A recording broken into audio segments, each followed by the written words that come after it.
할렐루야. 3월 27일 수요일입니다. 누가복음 23장 13절부터 25절까지 말씀을 읽고 은혜 나누도록 하겠습니다. 빌라도가 대제사장들과 관리들과 백성을 불러 모으고 이르되 너희가 이 사람이 백성을 미혹하는 자라 하여 내게 끌고 왔도다.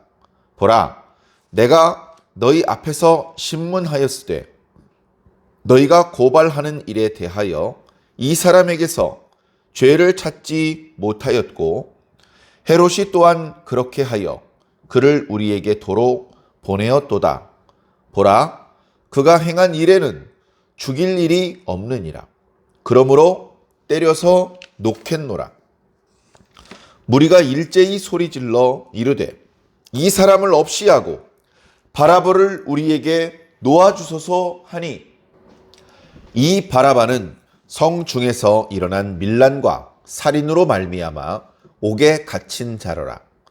빌라도는 예수를 놓고자 하여 다시 그들에게 말하되 그들은 소리질러 이르되 그를 십자가에 못 박게 하소서, 십자가에 못 박게 하소서 하는지라.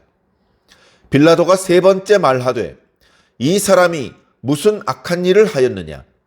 나는 그에게서 죽일 죄를 찾지 못하였나니 때려서 놓으리라 하니, 그들이 큰 소리로 재촉하여 십자가에 못 박기를 구하니 그들의 소리가 이긴지라.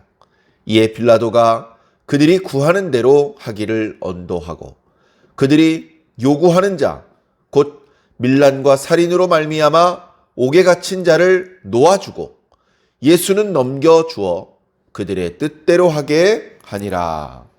아멘.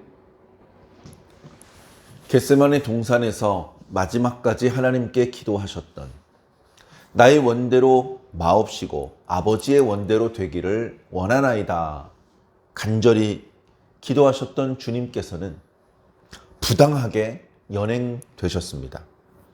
부당한 이유는 죄가 없는 상태에서 연행되었기 때문에 그렇습니다. 낮에 당당하게 연행된 것도 아니고 야밤에 사람들의 눈을 피해서 무리들이 없을 때 연행했기 때문입니다. 뿐만 아니라 살인 강도를 연행하려는 것처럼 무수히 많은 사람들이 저마다 칼과 몽치로 무장하여 예수님을 잡으러 온 것이었습니다. 그러나 예수님은 사람들을 선동해서 무리한 소동을 일으킨 적도 없었고 몸에 무슨 무기를 소지한 것도 아니었고 예수님께 죄가 없다는 사실을 대제사장도 서기관도 장로들도 예수님을 잡으러 왔던 성전 경비대들도 다 알고 있었습니다. 모두가 예수님께서 죄가 없다는 것을 알고 있었음에도 불구하고 마치 끔찍한 살인범, 아주 위험한, 아주 거칠고 폭력적인 그런 범죄자를 연행하듯이 예수님을 연행했던 것입니다. 비공식적으로 그들은 예수님을 때렸고 욕했고 그렇게 신문했습니다. 대제사장과 산회들인 공회원이 모였을 때에는 다소간의 형식을 갖추어서 예수님을 신문했는데 결국은 이미 증거를 확보해 놓은 채 예수님을 체포한 것이 아니라 체포해 놓고 뒤집어 씌울 죄를 찾고 있었습니다. 여러 사람들이 예수님의 죄에 대해서 증언했지만 그 증언이 일치하지 않아서 마땅한 증언을 찾지 못했습니다. 그러던 차에 예수님께서 스스로 내가 그다 그런 취지로 말씀을 하셔서 대제사장은 이것이야말로 신성모독의 발언이다. 우리가 더 무슨 증인을 요구할 필요가 있겠느냐 하면서 그를 죽이기로 결의했습니다. 그리고 그를 빌라도에게 데리고 갔죠. 자신들끼리는 이 사람은 신성모독의 죄를 저지른 사람이기 때문에 죽어야 된다라고 해놓고 빌라도에게 고발을 할 때에는 이 사람은 무리를 선동하여 소동을 일으키려는 자입니다. 라고 고발을 했습니다. 빌라도가 바보가 아니죠. 예수에 대해서 이미 알고 있었습니다. 그리고 저 유대인 지도자들이 왜 예수를 고발했는지 그 이유도 알고 있었습니다. 시기하기 때문이죠. 그러나 그들이 고발하는 사유가 반란죄, 반역죄에 해당된다고 주장하기 때문에 그 부분에 대해서 신문하지 않을 수 없었습니다. 네가 정말 반란을 일으킨 것이냐? 뭐 이런 식으로 질문을 했죠. 여느 범죄자 같았으면 아닙니다. 그런 적 없습니다. 하면서 애써 자신의 혐의 사실을 부인하고 자신의 받게 될 형을 경감시키기 위해서 애를 썼을 것입니다. 그러나 예수님은 침묵하셨습니다. 옆에서 고발하던 대제사장과 서기관들이 계속해서 고발을 하는데도 불구하고 변명하지 않았습니다. 빌라도가 매우 이상하게 생각되었죠. 그리고 여러 정황들을 보았을 때 예수가 무슨 잘못이 있긴 있는 것 같은데 최소한 저 사람들이 말하는 사람들을 미혹하는 그런 죄에 대해서는 잘못이 없다고 확신했습니다. 그런데도 불구하고 그렇지 않습니다. 죄가 있습니다. 다시 신문해 보십시오. 그렇게 몰아붙였죠. 대화를 하던 중에 예수님이 갈릴리 출신이라는 걸 알게 되었습니다. 당시 갈릴리 지방은 로마에게 협조하는 분봉왕 헤롯이 있었습니다. 아, 이거 잘 됐네. 이 골치 아픈 사건 헤롯에게 넘기자. 나는 유다를 관할하는 총독이니 갈릴리는 갈릴리를 관할하는 헤롯 왕에게 맡기겠어. 대제사장들과 예수님을 고발했던 사람들의 입장에서는 예상하지 못했던 일일 것입니다. 이거 참 귀찮게 되었군. 헤롯이 있는 곳으로 죄인이 호송되었고 그들도 따라갔습니다. 다행히 헤롯은 갈릴리에 있는 것은 아니었고 이제 예루살렘 근방에 헤롯 궁전에 있었던 모양입니다. 그래 그쪽으로 가서도 예수가 죄인이라고 힘써 강변했습니다. 헤롯은 그 건을 진지하게 맡을 생각이 없었습니다. 헤롯하고 빌라도는 관계가 그렇게 좋지 못했었습니다. 빌라도 이 자식이 귀찮게 자꾸 이런 귀찮은 일을 나한테 떠넘기고 있어. 해서 얘기를 해보니까 야 이거 무슨 범죄도 성립이 안 되는 죄를 가지고 죄인을 나한테 데리고 왔어. 야 다시 빌라도에게 돌려보내라. 해서 돌려보냈습니다. 무죄 의견으로 돌려보낸 것이죠. 이제 빌라도가 최종적으로 판결을 해야 될 때가 되었습니다. 빌라도가 안에 관계자들과만 함께 있다가 안 되겠다. 최종 결론을 내려야 되겠으니 이 예수란 작자를 고발했던 사람들을 다 불러 모아라. 대제사장들과 그리고 관리들, 백성들을 다 모았습니다. 그래서 총독 관저의 마당에 사람들이 제법 꽉 찼습니다. 거기에 조금 높은 발코니에 빌라도가 자신의 모습을 보이면서 이야기를 한 것이죠. 너희들이 사람들을 미혹한다는 죄목으로 고발한 이 예수를 내가 신문해 보았다. 그랬더니 너희들이 고발한 일에 대하여 내가 죄를 찾지 못하였다. 그리고 내가 헤롯에게 글을 보냈지만 헤롯 역시 그에게는 죄가 없는 것 같다라는 의견과 함께 죄수를 다시 나에게 돌려보냈다. 이제 나는 최종 판결을 하려 하노라. 내 보니 이 사람에게는 큰 죄는 없다. 그러므로 때린 후에 놓아주겠노라. 태형을 가한 후에 석방해 주겠다.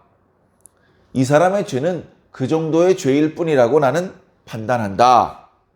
라고 이야기를 했습니다. 말씀의 중간에 17절에 없음이라고 어떤 사본에는 내용이 있고 어떤 사본에는 내용이 없어서 우리 성경에는 없음이라고 기록하고 있는데요. 그 내용이 어떤 사본에는 이렇게 기록되어 있다고 합니다. 나나주에 보니 명절을 당하면 반드시 한 사람을 놓아주더라. 이런 내용의 말씀이 있었다고 합니다. 실제로 마가복음과 마태복음에는 명절이 되면 죄수 중에 한 명을, 백성들이 원하는 죄수 중에 한 명을 석방해주는 관례가 있었다. 그렇게 이제 이야기를 하고 있는 것이죠. 백성들이 갑자기 이야기를 합니다. 18절에 일제히 소리 질러서. 참 이런 부분도 저는 아이러니합니다. 이 백성이 어떤 백성이었습니까? 예수님께서 말씀하시는 것을 즐겁게 듣던 백성들입니다. 예수님께서 예루살렘에 오르실 때에 호산나 다윗의 자손이여 하면서 기뻐하고 환호했던 자들입니다. 예수님께서 기적을 행하시면 하나님께 영광을 돌리던 자들입니다. 대제사장과 서기관들이 예수님을 미워했고 시기하여 죽이려고 했지만 백성들이 무서워서 하지 못했던, 다시 말해 대부분의 백성들은 예수님 편이었습니다. 그런데 불과 며칠이 지났다고 이 백성들은 태도가 돌변했습니다. 이 백성들은 대제사장들 편이었고 그리고 밀란을 여러 번 일으키려 했던 바라바의 편이었습니다. 짧은 시간 동안에 그들은 선동되었던 것입니다. 예수가 죽어야 우리 유대 지방이 편안할 수 있어. 예수가 죽어야 우리의 독립투사 바라바가 풀려날 수 있어. 여러 가지 말도 안 되는 궤변으로 그 무리들은 선동되었던 것입니다. 무리들이 그렇게 쉽게 선동될 수밖에 없었던 것은 그 무리들은 무지했기 때문에 그렇습니다. 잠깐은 하나님의 백성과 같은 모습을 하고 있었지만 근본적으로 그들은 아무 분별력이 없었고 쉽게 현혹될 수밖에 없는 무지한 자들이었습니다. 뿐만 아니라 그들은 근본적으로 완악한 자들이었습니다. 그래서 그들은 대제사장들이 하고 싶은 말을 했습니다. 아닙니다. 이번 명절에 차라리 바라바를 놓아주십시오. 지금 진행되는 재판의 양상이 산으로 가고 있습니다. 이거 뭐 하자는 거지? 아니, 밀란을 일으킬 우려가 있는 예수를 고발한 자들이 밀란을 이미 일으켰던 바라바를 놓아달라고 하다니, 밀란이 일어나기를 바라는 것인지 밀란이 일어나는 것을 막아달라는 것인지 알 수가 없습니다. 재판이 진행될 때에 아무런 논리도 없고 명분도 없고 그저 무지하고 성난 군중들의 외침만 있을 뿐입니다. 뭐라고? 바라바를 놓아달라고? 아니야. 이 예수는 죄가 없는 자이기 때문에 나는 예수를 놓아줄 거야. 그랬더니 백성들이 대화가 통하지 않습니다. 십자가에 못 박게 하소서, 십자가에 못 박게 하소서. 수많은 군중들이 소리를 지릅니다. 빌라도가 어렵게 그 군중들의 소리를 잠재우고서 얘기를 합니다. 아니 도대체 이 예수란 사람에게 무슨 악한 일을 했길래 이 예수를 죽이려고 하느냐? 나는 여러 번 이 죄수를 심문했지만 그에게서 죄를 찾을 수 없었다. 죄가 없는 사람을 나는 죽일 수가 없다.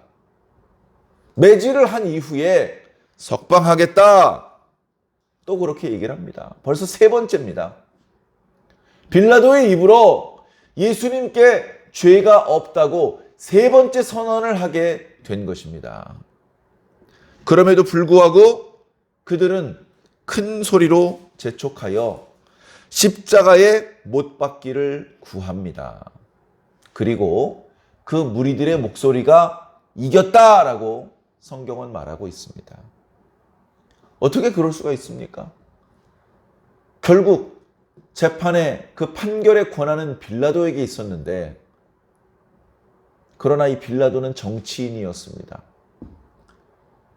불의하지만, 공정하지 못하지만 백성들이 하도 시끄럽게 떠드니 백성들 원하는 대로 해주자.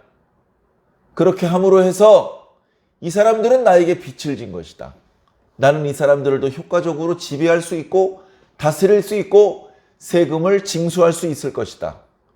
이런 정치인의 계산이 개입되다 보니까 재판은 매우 불공정하게 흘러가 버릴 수밖에 없었습니다. 그래 24절과 25절을 보니 빌라도가 그들이 구하는 대로, 그들의 뜻대로 예수님을 유죄 판결을 하고 죽이도록 내어주었다라고 기록하고 있는 것입니다. 대제사장들과 산헤드린 공회원들의 시기, 부당한 분노, 백성들의 무지함과 완악함, 당시 지도자였던 빌라도의 무책임함, 비굴함, 그리고 정치적인 탐욕, 그런 것들이 한데 뭉쳐 죄 없으신 예수 그리스도가 죄가 있는 것으로 판결이 되었고, 이제 예수님은 죽음의 길을 가실 수밖에 없는 그런 결정이 내려지고 말았던 것입니다. 우리 죄인들이 구원받기 위해서 예수님께서 죽으셔야 하는 것이지만, 그 보혈이 우리에게 필요한 것이지만 그 과정은 매우 부당한 것이며, 그 과정을 통해서 예수님을 고발했던 대제사장들과 서기관들, 그리고 동조했던 백성들과 그리고 빌라도, 그들의 더러운 죄악이 이렇게 예수님을 죽음으로 몰고 가고 있습니다.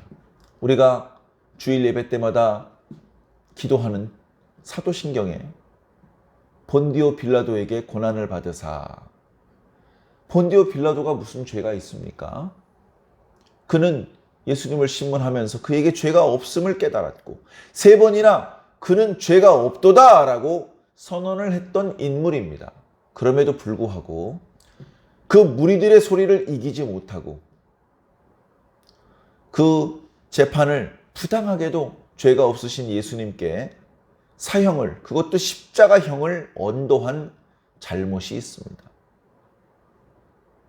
그래서 예수님은 빌라도 때문에 죽으셨다라고 사도신경은 말씀하고 있는 것입니다. 우리도 세상을 살면서 무엇이 옳은지 무엇이 옳지 않은지 뻔히 알면서도 옳은 대로 말하지 못하고 옳은 대로 결정하거나 행동하지 못할 때가 많습니다. 옳지 않은 것을 알면서도 옳지 않은 결정을 내릴 때가 많이 있다는 것입니다. 그런 부당한 모습이 바로 예수님을 죽인 모습입니다. 우리들에게서 그런 부당한 모습이 나타나지 않도록 주의하시기를 부탁드립니다. 그리고 이런 말도 안 되는 재판이 진행되는 과정에 한마디 항변하지 않으시고 묵묵히 죽음을 받아들이신 예수님의 심정과 사랑을 생각해 보시기를 부탁을 드립니다. 우리를 살리기 위해서 죽음을 받아들이신 것입니다. 그 주님의 사랑의 크기를 깊이 묵상하는 오늘 하루가 되기를 주님 이름으로 부탁을 드립니다.